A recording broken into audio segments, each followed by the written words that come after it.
Good afternoon, everybody. I am Delia Valles from New Mexico State University, and I am with the National Science Foundation HSI STEM Hub. I co-host this webinar series along with Dr. Marta Desmond. I would like to welcome you to our third webinar of the fall semester webinar series, Targeting Grantsmanship. Today's topic is opportunities with HSI and IUSE at the National Science Foundation.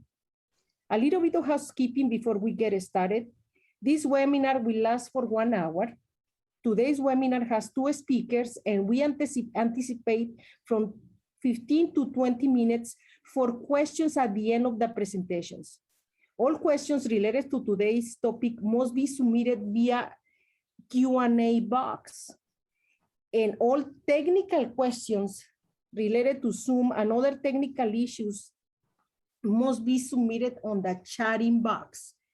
So we have 2 boxes in here to manage questions. We will have Mr. Daniel Gonzalez dedicated to monitor the technical questions and also a Twitter account managing comments as well.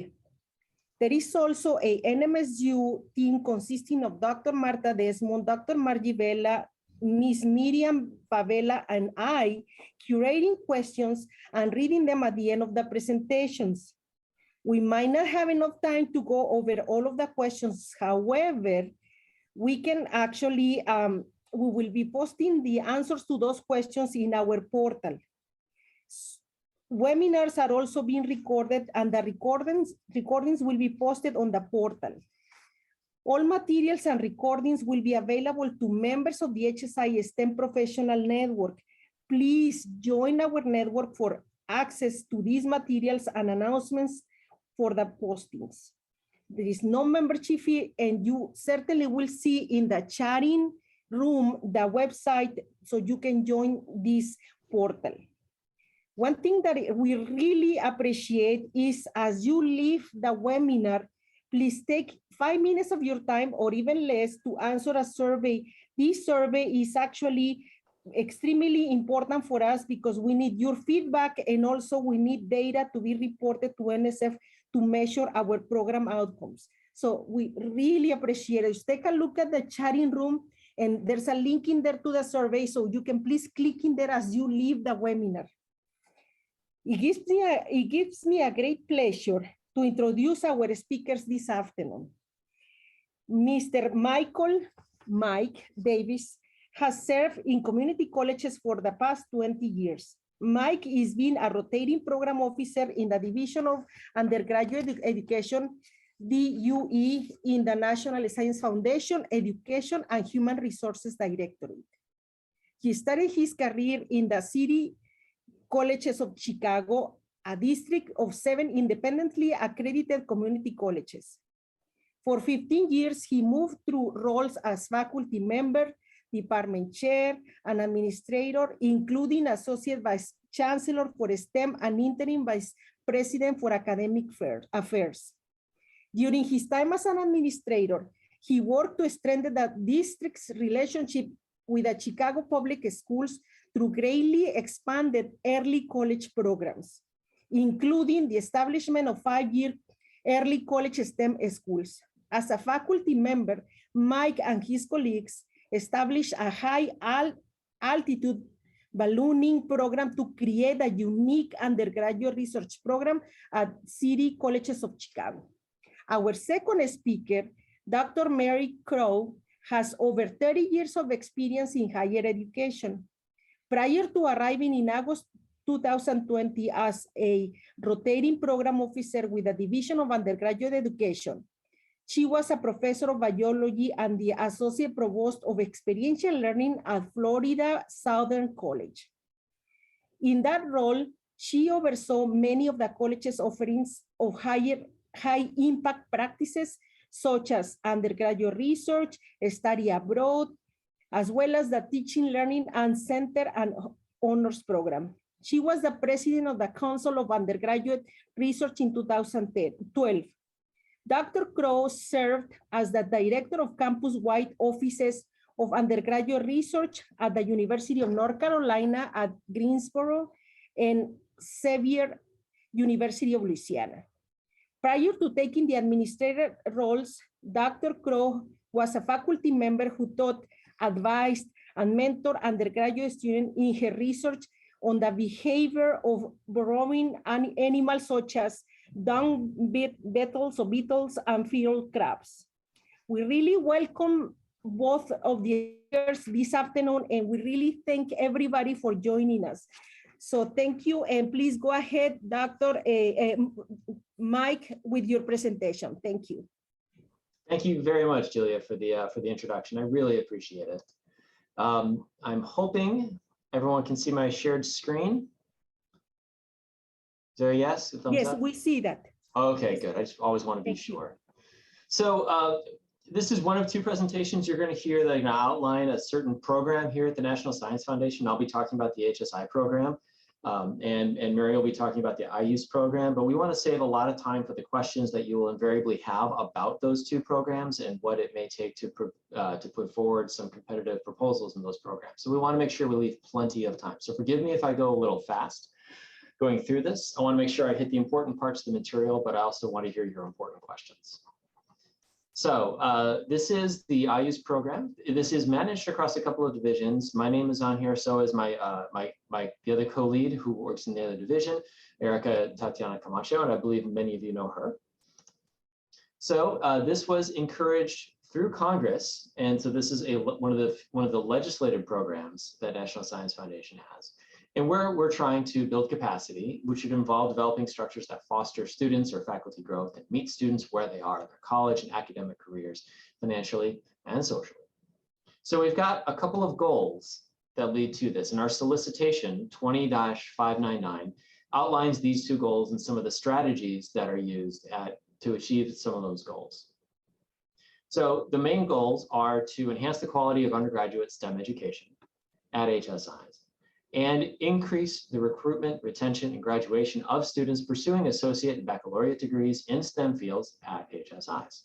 So the strategies that can be used to do that, and the ones that we're trying to encourage through this solicitation, are to support building capacity at HSIs through innovative approaches, to incentivize institutional and community transformation, changing something fundamental about the institutions where these activities are going on, and promoting fundamental research, and that can be research on engaged student learning, what it takes to diversify and increase participation in STEM effectively, and to improve our understanding of how to build institutional capacity at HSIs. All of those things are valuable things to learn in order to move this field forward. Oops, sorry. So this is managed across the two divisions, the Division of Undergraduate Education, which is the division I work for, and the other division is the Division of Human Resource Development, where Dr. Camacho works for. So we are in those two areas, and we bring different strengths to running this program, and I like to think of this program as the combination of the best strengths that each division is able to bring. So let me talk a little bit about the program itself.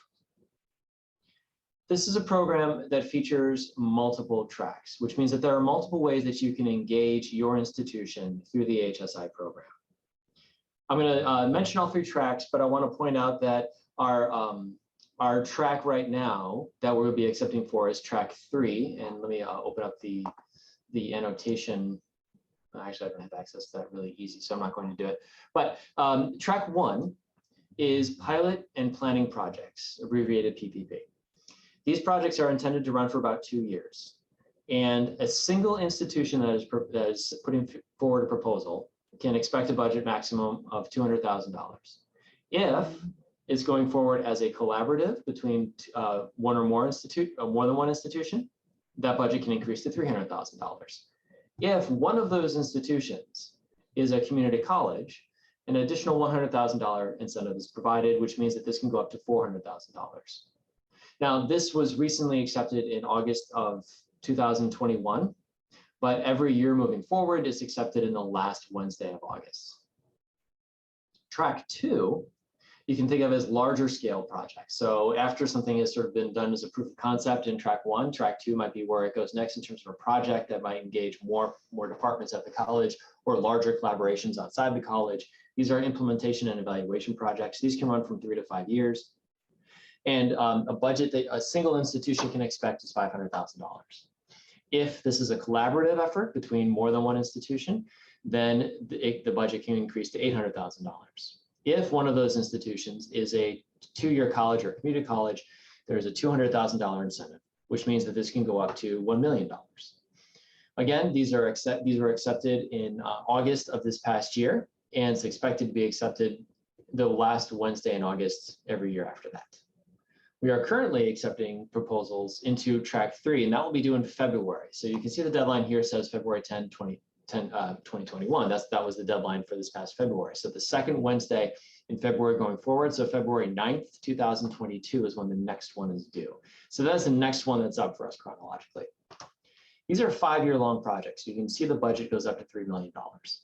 Now, the idea with these institutional transformation projects, or ITP, is that something should be fundamentally different about the way that STEM education is handled at that institution.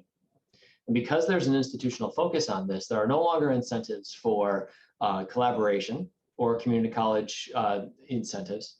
However, community colleges and multiple institutions are able to apply for and participate in ITP projects. So you want to be aware of that. These are the projects that are going forward in February of this year. So you'll want to keep that date in mind and consider your proposals for them. Move forward. Okay, there's eligibility criteria for each of these tracks. So one eligibility criteria that's common across all of them is that the institution, the lead institution that is applying for this must be an HSI, and that's determined by the Department of Education and the Education Act of 1965. One of the two criteria for that is that 25% of the enrolling population must be Hispanic. Now, in track 1, another thing that's required is that the institution be either a primary undergraduate institution, a PUI, or new to NSF.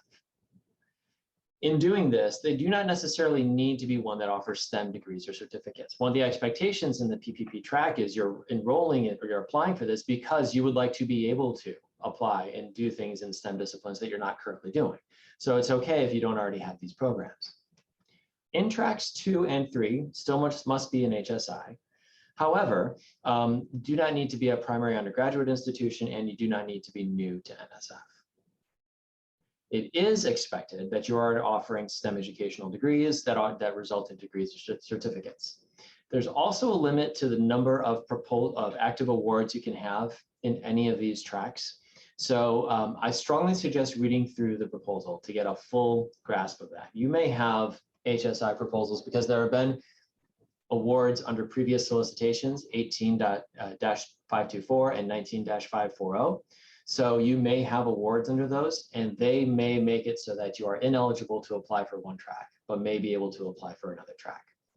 If you have any questions about these, please do not hesitate to reach out to myself, Tatiana, or any of the other program officers that serve on the HSI program. We want to give you clear guidance on this to make sure that you are spending your time appropriately as you put forward a proposal.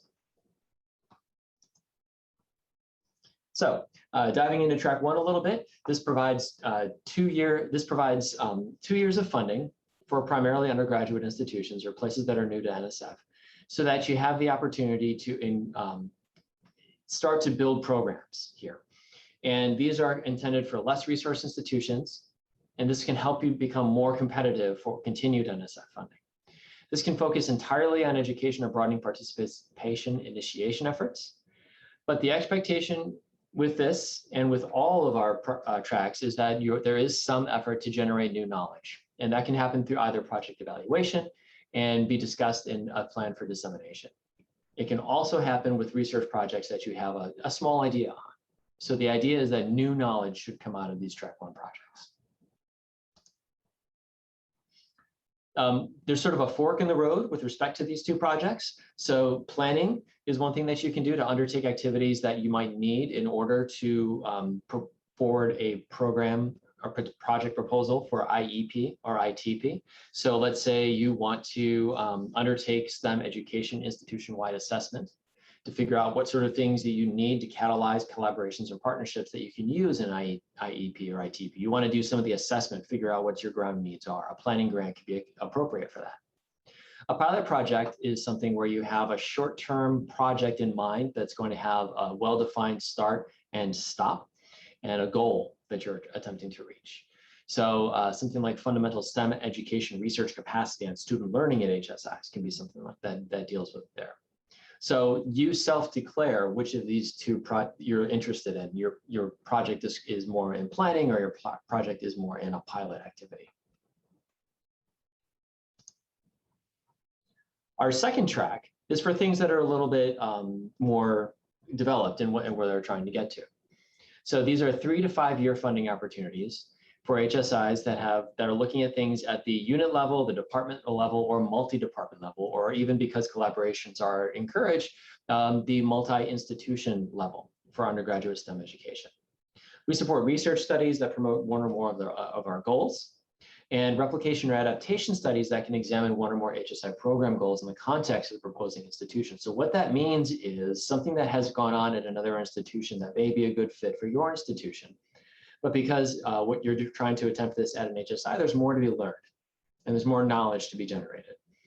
So in doing this, as you write your proposal, what we're looking for is institutional data that supports the STEM education areas that need improvements. Now, this should be part of what you're trying to describe through your project narrative and through some of the supplementary documents, where you're making the case that this is needed at your institution and you have the data that shows why. In track 3, this can provide up to 5 years of funding for something that is institution-wide. It's systemic in its scope, and it's grounded in STEM education research and broadening participation research. So this is something that should be deep, and it should be something that affects the institution as a whole. So institutional infrastructure changes to support long-term institutional changes that will encourage and support faculty for these evidence-based practices. It should touch all STEM disciplines at the proposing HSI. It doesn't have to touch them all in the same way, but all should be involved in some way, again, because we're looking for institutional change. And one of the expectations of this is that it's sustained at the HSI, and you get plenty of opportunities to show how that may happen through your proposal. Because this is such a heavy lift and a large ask, only one submission per institution and one award per life of the track is allowed for the ITPs. That is, just one is it.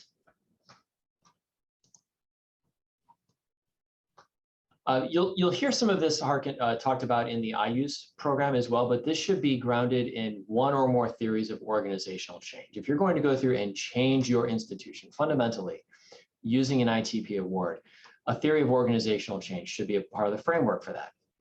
And it should create institution-wide strategies for reform. It should align with your institution's own mission and strategic plan. We can't forget that these happen at institutions that have long histories and that have lots of moving parts. And so your own institution's mission and strategic plan are big, important parts of that. And they should, in your proposal, you get the opportunity to demonstrate that there is institutional commitment. That as you're writing this proposal and moving forward with it, your institution, through its letters of commitment, are showing why they want this and how they will commit to it moving forward. An example of this is looking at the impact of unwelcoming practices in one or more of the courses or departments that can affect students' consideration or enrollment in a STEM degree. These are things that we're aware of. This should transform any one specific HSI. So to help ensure this, the PI team should have a multidisciplinary team with the expertise from a number of different fields that are needed to implement this project. It should include at least one upper level administrator who has the authority and the responsibility to oversee these kinds of changes and hopefully see them institutionalized. You can have members from other institutions or nonprofit organizations through subcontracts, and so that kind of gets into some of our collaborative ways of proposing. And this can augment the team's expertise. That is, you need to put together the team that can get this done. This particular solicitation has a number of features that are well worth paying attention to. The next slide is going to show what sort of things are looked for, both in the normal 15-page project description and the supplementary documents. But they can support faculty research. And so if faculty are doing research in any of their disciplines, physics, chemistry, biology, microbiology, and so on, that's welcome in this. but there are some things that we ask you to talk about if that's a feature of your proposal. If funds are requested for students, then we're looking for a student mentoring plan on how they're going to be supported as undergraduate or graduate students. All of the tracks are expected to take in this intersectional lens when you're considering their work and the student bodies that they're serving. All the things that come together to make the institution what it is, and all the things that come together, all these intersecting traits for students are things that we're asked to take into consideration when you're writing your proposal. Of course, conference proposals, and we have a DCL out, a DCL meaning Dear Colleague letter out about this, can be submitted by institutions of higher education, which include non-HSIs and nonprofit organizations. And so if holding conferences is something that you feel is your contribution to this field, that is welcome in the solicitation. And we support all STEM fields that are supported by the NSF. So I mentioned previously that there are some things that go into all proposals. So the project description is well laid out in the solicitation. It's also laid out in our PAPPG, our proposer's guide, which is like a sort of like a second document that you should have open and available to you as you're going through and writing a proposal. But you get to describe the HSI and its context in STEM education, the specific project that you're trying to work on, the management plan. So all people who are listed as PIs, co-PIs, and senior personnel, they're going to have roles in this at your various institutions. And so you're going to get the opportunity to describe what they're doing in this, how you'll communicate this plan externally through dissemination, the commitment to sustain this plan, its evaluation, and any kind of STEM research, which is really what we're looking for in IEP and the ITP, tracks 2 and 3 respectively. There is a list of things that are required in supplementary documentation, such as letters of collaboration or commitment. These are especially important for the institutional transformation projects. If you have any faculty research going on, we'll look for a faculty research plan. That's up to 4 pages. A student mentoring plan if you intend to pay students. A data management plan, that's required of basically all things that come in through the NSF. You need to certify that you are an HSI. Bio sketches for the PIs, co-PIs, and senior personnel. If you are applying to the first track, the PPP track, certification of PUI eligibility, and the language for that is actually in the solicitation, and an institutional data narrative, which is loosely defined, but it's the data that you can use to justify why your institution is going towards this. And this can be data that doesn't necessarily have to appear in the 15-page narrative. As I mentioned before, if you have any questions about any of this as you're moving forward, there are resources that are available to you. The HSI STEM Resource Hub is one of them. The website that we have for this is available as well. And the solicitation is something that you'll probably have open and on your desktop all the time while you're doing this.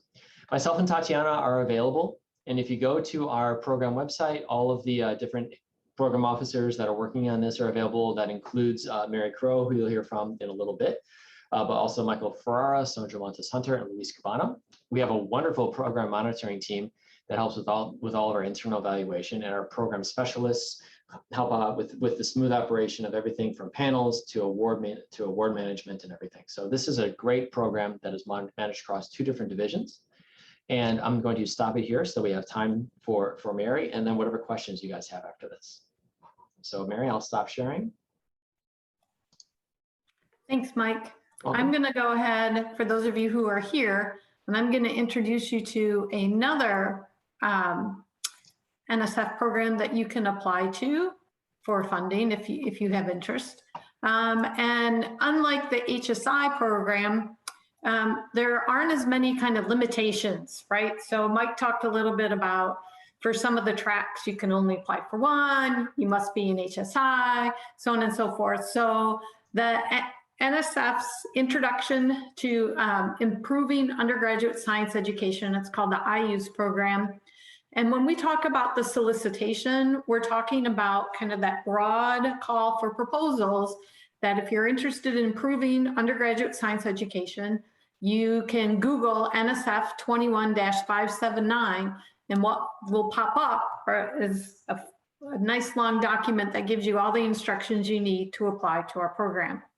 So the IUSE program is similar to the HSI program in that it's interested in improving undergraduate science education, not necessarily at Hispanic serving institutions, and you don't necessarily have to take that intersectional lens to look at the impact of innovations or faculty development and how it impacts Latinx students. And so in a nutshell, what our program goals are for the IUSE program is to build knowledge about STEM teaching and learning at the undergraduate level, to help institutions incorporate evidence-based practices in their STEM learning. So again, just like the HSI program, you can adapt some proven technologies and techniques and pedagogies, and you can implement them at your home institution. And then we're also interested in building and understanding systematic change in undergraduate education. So again, we're interested in improving the quality and effectiveness. And by that, we mean we're interested in helping raise retention levels, maybe recruitment levels, student success within your STEM programs. And then it doesn't necessarily just have to be for STEM majors, but IUSE programs can also impact students who are majoring in other fields, but are taking STEM courses as part of their gen eds. The IUSE program, unlike the HSI program, accept proposals from all different types of institution of higher educations, from professional societies, all sorts of, anybody who's interested in improving what's happening in science education at the undergraduate level can apply to the IUSE program. This slide right here shows a little bit of about the information with respect to where funding for the IUSE program has gone historically. You know, about 70% of our funding through the IUSE program has gone to public institutions. Much of it, greater than 60%, have gone to institutions that award doctorates, but that doesn't mean that community colleges, four-year institutions, primarily undergraduate institutions, regionals, everybody's welcome in the IUSE umbrella. We have 2 tracks, so much like HSI, we're probably overloading you right now with information and acronyms, but much like HSI, we have 2 tracks within the IUSE program. The first one is called Engaged Student Learning, and the second one is on institutional and community transformation. And the easiest way to remember this is in Engaged Student Learning. Think about it as, what am I going to do in the classroom? And what are you going to measure in students about the impact of your program? That would mean that that proposal would go to the track of Engaged Student Learning. If, however, you're interested in transforming maybe what you're doing in your department, maybe you would like to have every student in your chemistry department be part of a learning community the first year they're there, and your faculty within chemistry needs some development to help them support that. That would be an institutional and community transformation. So I kind of think of it, Engaged Student Learning as directly in the classroom, and institutional and community transformation might be one step above that. That's just kind of my way that I wrap my head around it. So again, the Engaged Student Learning focuses on improving student learning. It supports the development of improved instructional materials or the adaptation of those materials.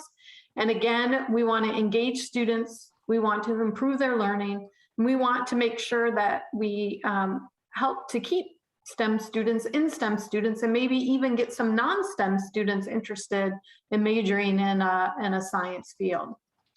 So here's just some examples of the types of things that are funded through the IUSE program. So again, some co-curricular activities that might increase student motivation and persistence. So speaker series, maybe a community-based research project, collaborations between community colleges or 2-year institutions and 4-year institutions to help transfer students be more successful.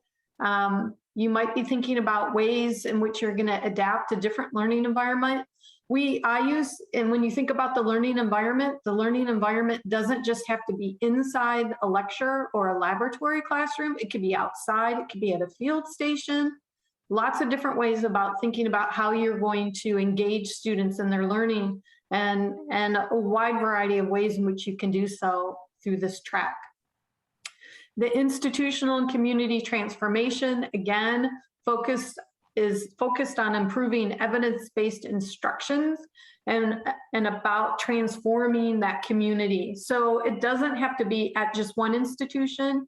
You might be a member of a society, and there may be a group of you who all teach a mid-level microbiology class or a mid-level ecology class, and you would like to do something, and your co-PIs can be at different types of institutions, but you're all going to do the same thing. And so that's an example of a community. You're reaching across institutions to transform what's happening in the classroom. And just like one of the programs that Mike talked about with respect to the HSI program, there needs to be a theory of change with respect to your institutional and community transformation track. So here again are some examples of proposals that have been funded through the through the IUSE program, the ICT track. So what does it take to make changes at an institution? Do changes happen from, directed from above, from below, somewhere in the middle? You could be looking at how change influences or how change happens at your institution. You might be interested, we know that many institutions have non-tenure track faculty or adjuncts, and you want to support them in new ways. The ICT track is a great way within the IUSE program to reach those contingent faculty members. So again, the institutional and community transformation proposals should, and I would say must, describe a theory of change. We understand, the ICTs understand that higher education is a very complex system. And so when we're talking about institutional change, we know that there needs to be support from faculty, from leadership. And so the types of letters of support and commitment we would see would come from provosts and presidents. And so this gives you a little bit of an idea of the different types of budgets that each of these have. So the engaged student learning, so we have a track of engaged student learning and a track of institutional and community transformation. And then we have different levels, and different levels have different amounts of funding and are expected to take shorter or longer periods of time. And so the level 1 for the ESL and the ICT, the capacity building, those are $300,000 and they're up to 3 years. And I'm bringing this to your attention because these proposals will be due January 19th. So if you're interested in applying to the IUSE program, unlike the HSI program, which only has the big 5-year institutional transformation deadline in February, there's a deadline if you're interested in making some sort of smaller change at your institution that's coming up in January, and it is not too early for you to be working on your proposals already for this. Again, so the program deadlines, January 19th, and then thereafter the 3rd Wednesday in January, our level 1 and capacity building proposals are due. And then if you don't make the January deadline for a level 1, there's another deadline in July. And the July deadline, we also take level 2s and level 3s. And with that, I'm going to stop. Mike and I want to make sure that we get all your questions answered. And that's why we've decided we're going to leave about a half an hour just for your questions. And so if you could post those up in the Q&A, that would be awesome. And we really thank you, Mike and Mary, to be here this afternoon. We really appreciate all of your comments, extremely valuable for everybody. We really appreciate that you spend your time and then you are sharing your experience with us. Thank you for the invitation. Yeah, we're happy to do it. We're really happy to do it. Thank you for putting this together. We really appreciate it. But thank you. So we will be posting the recording in our portal. And in order to have access to that, you need to become a member. And remember, there's no fee for that membership. So everybody should have access to that. We really appreciate everything that you've done for us. Thank you.